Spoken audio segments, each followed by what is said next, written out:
We could have a total polar shift, yet science doesn't even talk to us about this. And it's a very real possibility. Of course it is. We have taken geological samples up near the Arctic Circle that show a very broad range of alignments of the poles of the Earth. Now, these alignments occur when lava comes up through the crust and then it freezes. It assumes the magnetic alignment of the Earth at that time. Well, when we go up near the Arctic Circle, we see these tectonic spectrums of north and south pole alignments in mountains and in rock that hasn't moved for hundreds of thousands of years. And guess what? Sometimes it shows the north as south and the south as north. And this is, according to the Coriolis effect, something that could occur rather quickly, like in a matter of days. The north and south poles could switch. Now, we could talk a little bit about what the effects would be on the surface of the planet if that should happen. Yeah, I'd love to know, because there's some people, and I've asked this question, Brooks, many times. Some people believe that we could go instantly.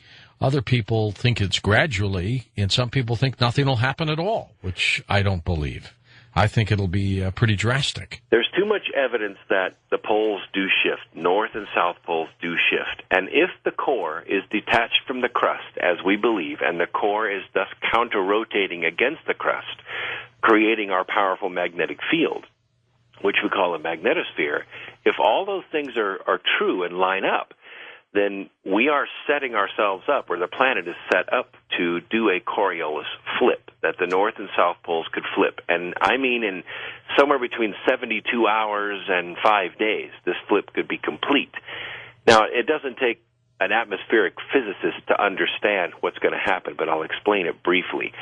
The north hemisphere and the southern hemisphere have different weather patterns. For instance, if you drain water down the tub in Australia, it goes clockwise instead of counterclockwise, and opposite up here. Well, the jet stream does exactly the same thing. Clouds move counterclockwise and clockwise in different areas, and so do the oceanic currents. If all of those things move and move suddenly, you're going to have conditions set up for what's called a global superstorm. Now, these are snowstorms, but they're not ordinary snowstorms. They are super cold, and they cover large geographic areas. And in terms of the intensity, how intense is it? Well, according to what we've uncovered in the book, and this goes back 26,000 years as far as we can gather data, we could be facing winds of 300 miles an hour, and those winds could last for a month or more. That would knock down practically everything. Once you got sand and glass and rocks moving at that speed, it would literally sandblast areas of the planet. And we are talking planetary-wide, right? Yes. Well, there'll be corridors where the winds are going that high. In the northernmost and southernmost areas, the winds won't be that high, but I would say from about 35 degrees north and 35 degrees south, the winds will be the highest. Will we see this coming, Brooks? Well, we're already seeing it coming. The hurricanes are getting much, much more intense. Straight-line winds, what are called errant tidal waves. These are huge waves, 100-foot-high waves that race around the planet at 400 to 500 miles an hour. Now, fortunately, the ocean's deep, so they don't crest and crash.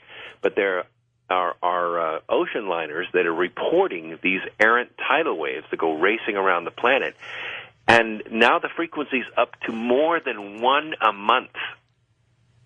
One a month? Yes, more than one a month. And this is reported by ocean liners that are out at sea. I know two people that have been on two separate cruises where 900-foot-long ships have almost been turned on their sides at sea.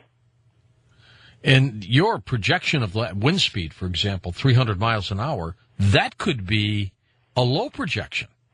It could be, yes. Of course, wind is asymptotic in the sense that it can only go so fast, and then it starts crunching up against the sound barrier. But 300 or 400 mile an hour winds, which is roughly double what you see in a tornado, And, look at the tornadoes just in the last 8 weeks in the U.S. They've been devastating. Iowa's been flooded. St. Louis area has been. St. Louis area, correct. And also up in Maine, they've had bitter cold temperatures.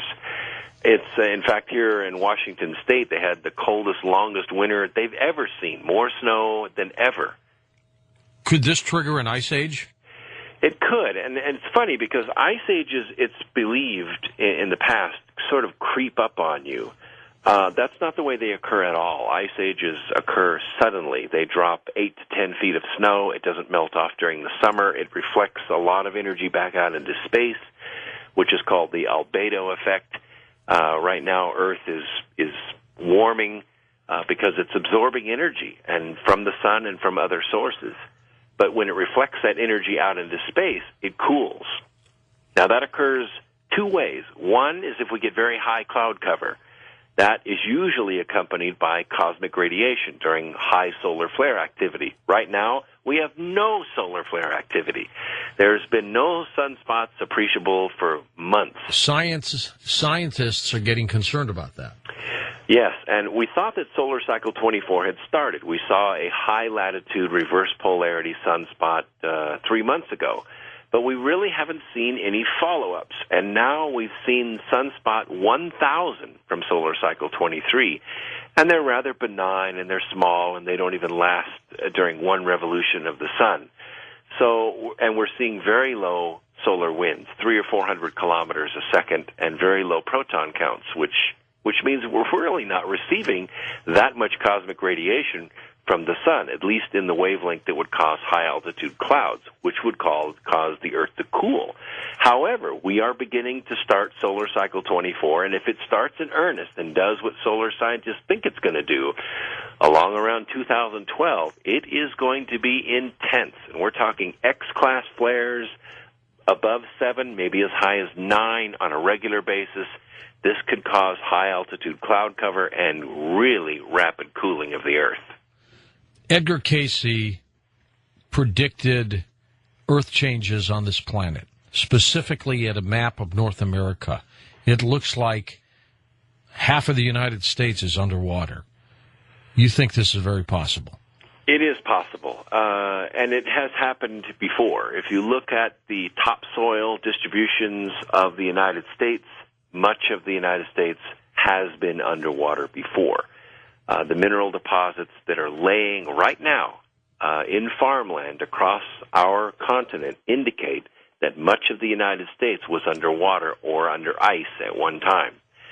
That could happen again. And it doesn't necessarily happen from melting ice caps because obviously ice floating in water, when it melts, does not raise the water level. Just like ice cubes in a glass melt, actually the water level goes down in the glass instead of comes up because ice takes up more space in the glass. But interestingly enough, it does add a lot of fresh water to the ocean, and that changes the salinity, which changes the amount of solar radiation it absorbs. When it does that, the Gulf Stream begins to move, and when it moves, it begins to come inland, and that's why this planet, or this continent anyway, up around the Mason-Dixon line, should be largely underwater, except for the mountain ranges. So Cayce might be right. He very well could be right.